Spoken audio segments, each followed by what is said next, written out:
आजमगढ़ जनपद के बूढ़नपुर तहसील के एम.एस. पब्लिक स्कूल धर्मशाला पेरिया में वार्षिकोत्सव सांस्कृतिक कार्यक्रमों का आयोजन किया गया। छात्रों द्वारा पर्यावरण संरक्षण से लेकर जल संरक्षण, स्वच्छता सहित अनेक झांकियां निकालकर लोगों को जागरूक किया गया। छात्रों द्वारा राष्ट्रगीत, एकांकी सहित अनेक लोकगीत भी प्रस्तुत किए गए। रंगारंग प्रस्तुति के बीच मेधावी बच्चों को पुरस्कार वितरण के साथ संपन्न हुआ। कार्यक्रम के मुख्य अतिथि के रूप में क्षेत्राधिकारी आजमगढ़ डॉक्टर अजय विक्रम सिंह द्वारा कार्यक्रम का शुभारंभ किया गया। उन्होंने कार्यक्रम को संबोधित करते हुए कहा कि छात्रों की प्रस्तुतियां बड़ी ही मनमोहक रही। छात्रों द्वारा एकांकी के माध्यम से लोगों को जागरूक करने का काम किया गया। कार्यक्रम के विशिष्ट अतिथि के रूप में शिक्षक इंदिरा यादव ने नाटक, कव्वाली, गीत, नृत्य आदि का बहुत ही सुंदर ढंग से प्रस्तुतिकरण देख छात्रों का उत्साहवर्धन किया। कार्यक्रम की अध्यक्षता कर रहे विद्यालय के डायरेक्टर विनीत यादव ने कहा, शिक्षा संस्कार की ऐसी कार्यशाला है जो एक व्यक्तित्व की रचना करती है। विद्यालय की व्यवस्थापिका पूनम यादव ने छात्रों के प्रदर्शन की सराहना करते हुए कहा कि यह निश्चय ही छात्रों ने अपने प्रयास में कोई कोर कसर नहीं छोड़ी। उनका प्रस्तुतिकरण बहुत ही सराहनीय रहा है। इस मौके पर डॉक्टर बी.के. यादव, आशु यादव, पूनम यादव, पिंटू यादव सहित अनेक लोग मौजूद रहे। Yes, sir. Do you not want to make a doctor? No. Why? Because you mean doctor? Just like that. अगर नहीं But कहना चाहते my aim is to become IAS. Do you know about the school? Yes. Can you tell about the school? Yes, my school is located in rural area, but it is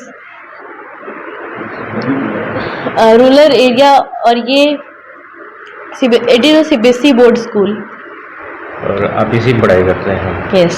और क्या कहना चाहते हैं और भी बच्चों से जो कार्यक्रम में हिस्सा नहीं लिए और लेना चाहते थे?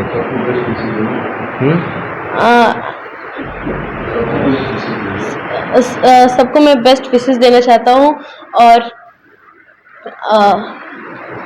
वो जो परफॉर्मेंस हुई थी उससे वो इंस्पायर हो सके। परफॉर्मेंस अच्छी थी। Yes. आप भी देखें, आपको सबसे अच्छा क्या लगा? कौन सी परफॉर्मेंस? कौन सी परफॉर्मेंस? कौन सी? Hunger dance. Hunger dance. ऐसा क्या उसमें था? Because they have given tribute to poor people and rich people who didn't care about food and throw it in the dustbin. Just like film. Principal M S. Public school. आज कार्यक्रम जो हुआ था आपके यहाँ वार्षिक function, today result distribution. Today our school has celebrated our annual function as well as the prize distribution ceremony. In this, our student of classes nursery to class 11th has performed very well. They have scored highest scores like 100% as well as 99.9%. Most of the students have scored, and most of the students are very brilliant in our school. Their academics are very well. As well as our student has performed cultural activities in which they have performed lot of programs which are related to the class nursery to class 11th, in which performance is very well. In which there is an hunger dance which was brilliant, as well as one of the dance which is devoted to Lord Shiva, that was also brilliant and excellent. And the third was the third program which shows the unity in diversity, which is related to different states. So all these programs are very well and they have performed very well. And this whole program, this organization, I am very, very thankful to our parents which have supported the students, and they have supported a lot to the school also. They believe in the school. Faculty as well as our teachers are dedicated towards the teaching, as well as they have put 100% effort to make this program successful. So I am very thankful to our teachers, our students and the parents who have supported the school a lot. What are you feeling today? What are you feeling today? I'm feeling very glad and very happy to see the children's performance. कि in मैं Vineet Yadav, director MS public school, ये पेरिया में स्थित है। आज हमारे बच्चों का था प्रतिभा उत्सव 3.0, जहाँ पे बच्चों के अचीवमेंट्स के बारे में डिस्कस करते हैं और उनकी परफॉर्मेंसेस देखते हैं। बट मेन थीम हमारा जो आज था वो ट्रस्ट का था, विश्वास। जो पेरेंट्स का विश्वास दिखा है पिछले 6-7 सालों में, ये पेरेंट्स का विश्वास ये देना है कि हमने स्टार्ट किया था जीरो से, आज मोर देन 1200 स्टूडेंट्स हैं।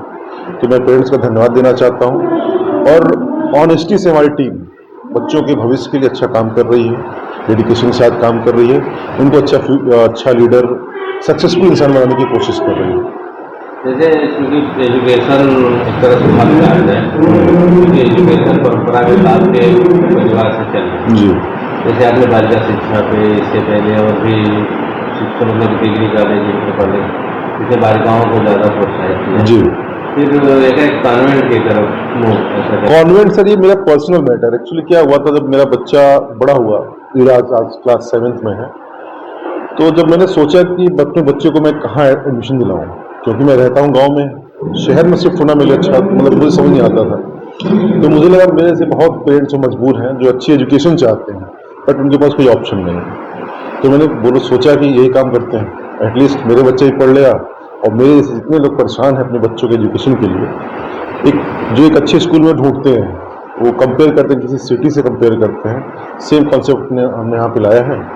और मेरा मेन फोकस होता है अच्छे टीचर्स हों, अच्छी जो भी यूनिक चीज़ है उसको हम एड ऑन करें। जैसे ग्रामीण क्षेत्र में आपने बेहतर विद्यालय देने की कोशिश की, जी। कहाँ तक आप अपने आप को इस समय पा रहे हैं? ये जैसे तुलनात्मक शहर के विद्यालय। सर, अगर मैं शहर से तुलना करूं तो एक मिथ बना हुआ है कि शहर के स्कूल बहुत अच्छे हैं। बेसिकली स्कूल बनता कैसे है? बिल्डिंग से बनता नहीं है, बनता है स्टूडेंट से, बनता है टीचर्स से बनता है। तो टीचर्स मैं हमेशा बेहतर लाने का प्रयास करता हूँ। मेरे यहाँ जो भी टीचर्स आते हैं सब आजम वर्ग के अनुभवी टीचर्स आते हैं, और हमने मेन फोकस टीचर्स पे ही किया है, उसके बाद इंफ्रा पे काम किया है। स्टार्टिंग में जब मैंने स्कूल स्टार्ट किया फर्स्ट ईयर में, तो मैं वही कॉन्सेप्ट स्टार्ट किया था, 50% एक्टिविटीज़ 50% एकेडमिक्स, बट मैंने उसको चेंज कर दिया। मुझे समझ में आया कि एजुकेशन का जो बेस है वो स्ट्रांग होना चाहिए, तो हमने इसी पे फोकस किया। 70% एकेडमिक्स से फोकस किया है, उसके बाद 30% एक्टिविटीज़, वो भी इम्पोर्टेंट है, सीबीएसई बोलता है।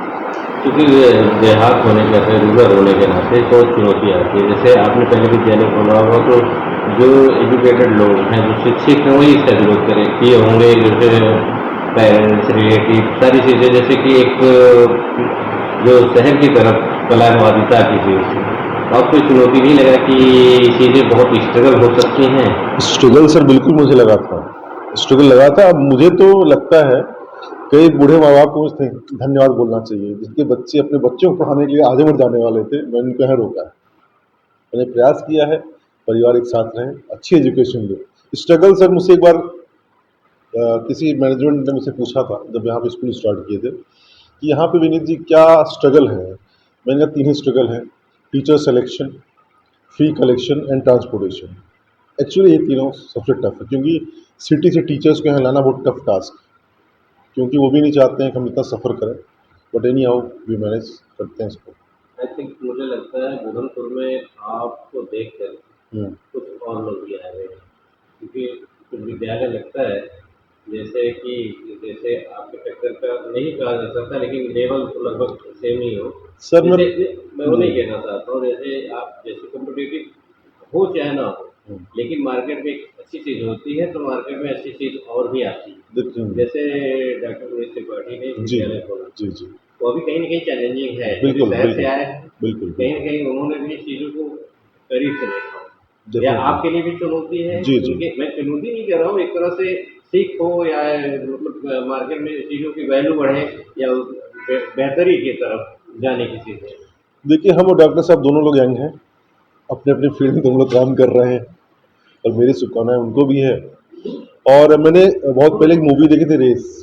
उसमें एक्टर बोलता है कि मेरी रेस किसी से नहीं है, मेरी रेस खुद से है। तो मैं कंपटीशन भी खुद से करता हूँ, मैं खुद को बेटर करने की कोशिश करता आज हूँ। मेरा लास्ट सवाल है, आज के जो परफॉर्मेंस, जो कार्यक्रम है,